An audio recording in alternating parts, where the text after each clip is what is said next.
Assalamualaikum warahmatullahi wabarakatuh. Halo everyone. Perkenalkan, nama saya Deswita Maharani dengan NIM 203200257. Saya dari kelas MPI 5D.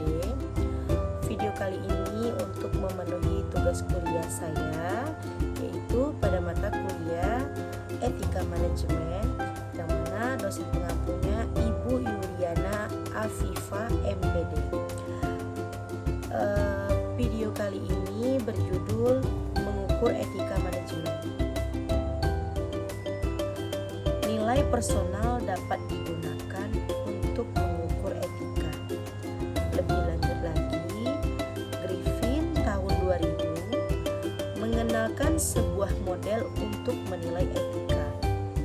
Model penilaian etika tersebut memberikan panduan apakah sesuatu tindakan atau kegiatan memenuhi kriteria atau tidak dapat dinilai dari 4 kriteria etika, yaitu dari sisi manfaat atau benefits, pemenuhan hak-hak atau rights, prinsip keadilan atau justice, dan dari sifat pemeliharaan atau caring.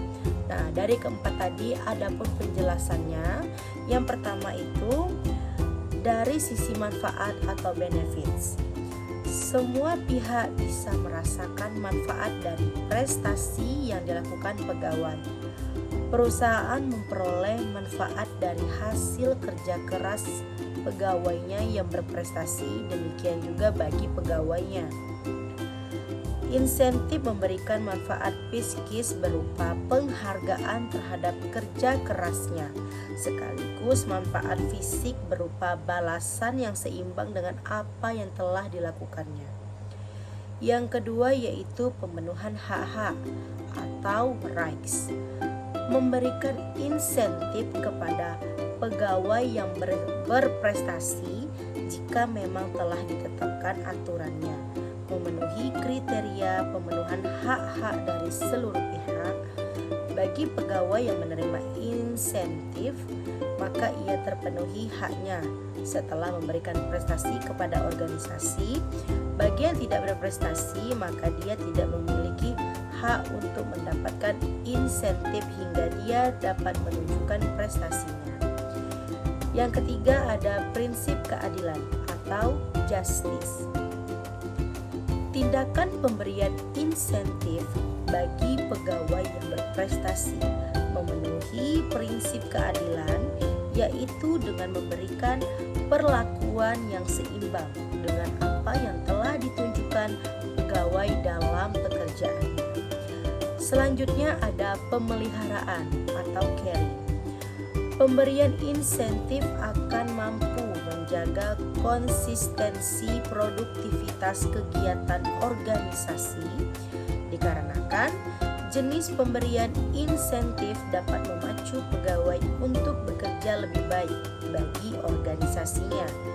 Di sisi lain juga tetap memelihara motivasi pegawai yang telah menunjukkan prestasi yang baik melalui penghargaan dengan pemberian insentif. Sebagai contoh, sebuah tindakan manajer dalam pemberian insentif kepada pegawai yang berprestasi. Tindakan ini bisa dikatakan tindakan yang etis atau memenuhi kriteria etika. Dari sisi manfaat, jelas semua pihak bisa merasa manfaat dari prestasi yang dilakukan pegawai.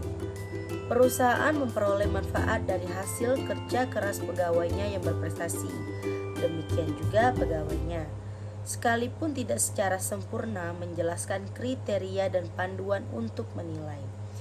Tindakan yang etis maupun tidak, namun model penilaian etika tersebut di atas setidaknya dapat memberikan sedikit penjelasan bagaimana sebuah tindakan atau kegiatan bisa dinilai dari kriteria etikanya. Dalam prakteknya, model tersebut bisa dikembangkan standar aturan mengenai etika perusahaan, Code of Ethics.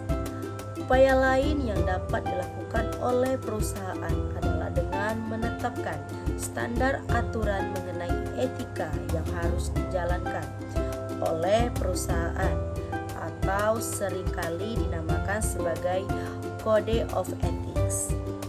Implementasi dari Code of Ethics ini akan sangat efektif jika memenuhi dua syarat, yaitu pertama, perusahaan perlu menyatakan secara spesifik kepada publik mengenai Code of Ethics yang mereka jalankan. Sebagai contoh, perusahaan Aerox menetapkan aturan bahwa perusahaan mereka akan melakukan kejujuran terhadap pelanggan, tidak akan memberikan sogokan, tidak akan merahasiakan sesuatu terhadap konsumen, maupun tidak akan melakukan penipuan yang terkait dengan harga. Pernyataan spesifik ini mereka nyatakan dalam berbagai kesempatan di depan khalayak ramai dan publisitas yang mereka lakukan. Syarat kedua agar Code of Ethics ini bisa berjalan secara efektif adalah perlu adanya dukungan dari tim manajemen puncak melalui sistem pengawasan tertentu seperti reward and punishment system dan lain sebagainya. Tanpa ada dukungan dari manajemen puncak, Code of Ethics ini pun akan sulit untuk diimplementasikan. Mungkin hanya itu yang bisa saya sampaikan. Lebih dan kurang saya mohon maaf. Wabillahi taufiq wal hidayah. Wassalamualaikum warahmatullahi wabarakatuh.